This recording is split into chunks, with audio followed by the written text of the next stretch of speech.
Breaking news अवां सां share कयूं पिया। सिंध पुलिस में वॾे पैमाने ते मुक़ररियूं ऐं बदिलियूं कयूं वियूं आहिनि। एसएसपी सागर बशीर अहमद ब्रोही खे बदिली कयो वियो आहे। एसएसपी सीटीडी कराची मुक़ररु कयो वियो आहे। आबिद अली बलोच खे एसएसपी सागर मुक़ररु कयो वियो आहे। ज़ाहिदा परवीन एसएसपी थरपारकर मुक़ररु कई वई आहे। एसएसपी हैदराबाद अमजद शेख खे बदिली करे एसएसपी शिकारपुर मुक़ररु कयो वियो। डॉक्टर फारूक रज़ा एसएसपी जामशोरो ऐं इरफान समू एसएसपी कश्मीर मुक़ररु कयो वियो आहे। Irfan Qureshi central police office में एआईजी असिस्टेंट मैनेजमेंट मुक़ररु कयो वियो आहे।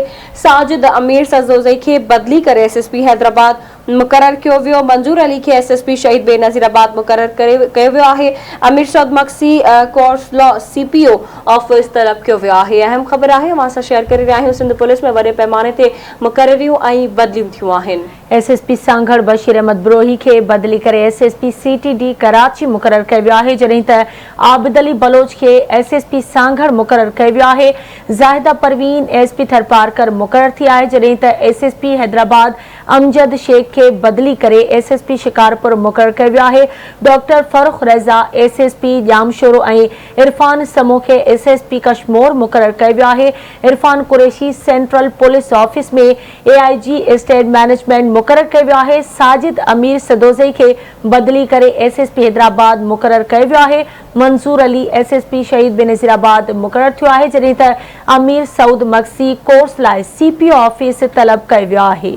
एक भेरो ॿी रवां खे अहम ख़बर खां आगाह करे रहिया आहियूं। सिंध पुलिस में वॾे पैमाने ते मुक़ररियूं ऐं बदिलियूं थियूं आहिनि। एसएसपी सांगड़ खे बशीर अहमद ब्रोही खे बदिली करे एसएसपी सीटीडी कराची मुक़ररु कयो वियो आहे। आबिद अली बलोच खे एसएसपी सांगड़ मुक़ररु कयो वियो आहे, जॾहिं त ज़ाहिदा परवीन खे एसपी थरपारकर मुक़ररु कयो वियो आहे। एसएसपी हैदराबाद अमजद शेख खे बदिली करे एसएसपी शिकारपुर मुक़ररु कयो वियो। सिंध पुलिस में वॾे पैमाने ते मुक़ररियूं ऐं बदिलियूं कयूं वियूं आहिनि। एसएसपी सांगड़ बशीर अहमद ब्रोही खे बदिली करे एसएसपी सीटीडी कराची मुक़ररु कयो वियो आहे। आबिद अली बलोच खे एसएसपी सांगड़ मुक़ररु कयो वियो आहे। ज़ाहिदा परवीन एसपी थरपारकर मुक़ररु थी आहे, जॾहिं त एसएसपी हैदराबाद अमजद शेख खे बदिली करे एसएसपी शिकारपुर मुक़ररु कयो वियो आहे। डॉक्टर फारूक रज़ा एसएसपी जामशोर ऐं इरफान समू एसएसपी कश्मीर मुक़ररु कयो वियो आहे। Irfan Qureshi central police office में एआईजी स्टेट मैनेजमेंट मुक़ररु थियो आहे, जॾहिं त साजिद अमीर सदोज़ई खे बदिली करे एसएसपी हैदराबाद मुक़ररु कयो वियो आहे। मंसूर अली एसएसपी शहीद बेनज़ीराबाद मुक़ररु थियो आहे। अमीर सऊद मक्सी कोर्स लाइ सीपीओ ऑफिस तलब कयो वियो आहे।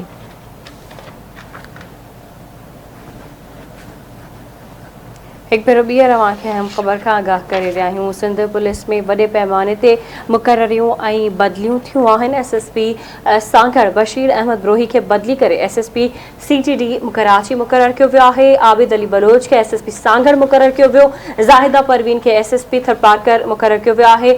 एसएसपी हैदराबाद अमजद शेख खे बदिली करे एसएसपी शिकारपुर मुक़ररु कयो वियो। डॉक्टर फारूक रज़ा खे एसएसपी जामशोरो ऐं इरफान समूह एसएसपी कश्मीर मुक़ररु थियो आहे। Irfan Qureshi central police office में एआईजी स्टेट मैनेजमेंट मुक़ररु कयो वियो आहे।